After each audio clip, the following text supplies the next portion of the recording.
मौजे वेलदगावान येथील भागशी नाला येथे आमदार यांच्या विशेष निधीतून मोरीचे काम करण्यात आले आहे, परंतु ही मोरी अपूर्ण स्थितीत आहे। या ठिकाणी मोरी तर आहे, परंतु त्यावर जाण्यासाठी रस्ताच नाही। या स्थितीबद्दल वारंवार सार्वजनिक बांधकाम विभाग, आमदार कार्यालयासोबतच पत्रव्यवहार करण्यात आलेला आहे, परंतु आजपर्यंत कोणतीही दखल घेण्यात आलेली नाही। त्यामुळे या परिस्थितीला कंटाळून सरपंच मोहनीश वसंत दोंदे यांनी जोपर्यंत भागशी नाला मोरीचे काम पूर्ण होत नाही तोपर्यंत पुढच्या 8 दिवसानंतर त्याच मोरीवर बसून ठिय्या आंदोलनाचा इशारा दिला आहे। ग्रामपंचायत बेलदगावान येथे भागशी नाला आंदोलनाचा इशारा दिला असता प्रशासनाने कुठलीही दखल न घेतल्यामुळे आज ग्रामपंचायत बेलदगावान येथे ठिय्या आंदोलन करण्यात आलं।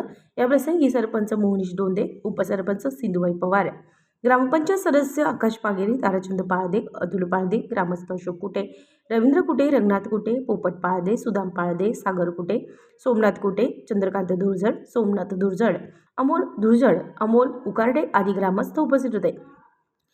हे आंदोलन करताना आंदोलनकर्त्यास त्यांच्या जीवितास काही हानी झाल्यास सर्व जबाबदारी ही निगडित लोकप्रतिनिधी आणि अधिकाऱ्यांची असल्याचं पत्र सरपंच मोहनीश दोंदे यांनी संबंधित विभागाला दिलंय। चालू करा, चालू करा, चालू करा। आम्ही आंदोलनाला बसलो असल्यामुळं आमचं काम लवकरात लवकर करून देणं एवढीच विनंती आहे तुमच्या।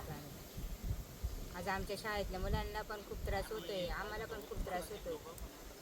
एवढा रस्त्याची खराबी आहे, तुम्ही लवकरात लवकर तेवढी काम चालू करावा एवढीच आम्ही विनंती करतो। शिनाला धुर्जडमाळा या ठिकाणी गेले 3 वर्षापासून प्रलंबित असलेला आमचा मुख्य विषय, ज्याकडे सार्वजनिक बांधकाम विभाग दक्षिण विभाग नाशिक यांनी दुर्लक्ष केलं, तसंच लोकप्रतिनिधींनी देखील दुर्लक्ष केलं।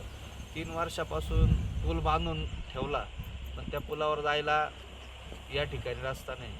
2 वर्ष आम्ही या वर्षी होईल, पुढच्या वर्षी होईल असं करून पाहिलं, पण त्याच्यावर कुठलाही तोडगा आजपर्यंत निघाला नाही।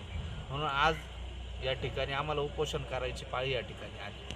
माझी आपल्या माध्यमातून शासनाला व लोकप्रतिनिधींना विनंती की आपण या ठिकाणी लवकरात लवकर हा प्रश्न आमचा मार्गी लावून आम्हाला ह्या होणाऱ्या त्रासापासून ग्रामस्थांना, मळे विभागातील ज्येष्ठ नागरिक असतील, विद्यार्थी असेल, ज्यांचे आतोनात हाल या ठिकाणी चालले, ते हाल थांबवावे आणि लवकरात लवकर या मोरीचं काम आपण सुरू करावे ही विनंती करतो। आणि आज जोपर्यंत सार्वजनिक बांधकाम विभागाचे अधिकारी असतील आणि किंवा लोकप्रतिनिधी असतील, आमदार असतील किंवा अनेक लोकप्रतिनिधी असतील येत नाही, तोपर्यंत हे आंदोलन मी या ठिकाणी संपवणार नाही, असा इशारा आपल्याद्वारे मी या ठिकाणी देतो, थांबतो।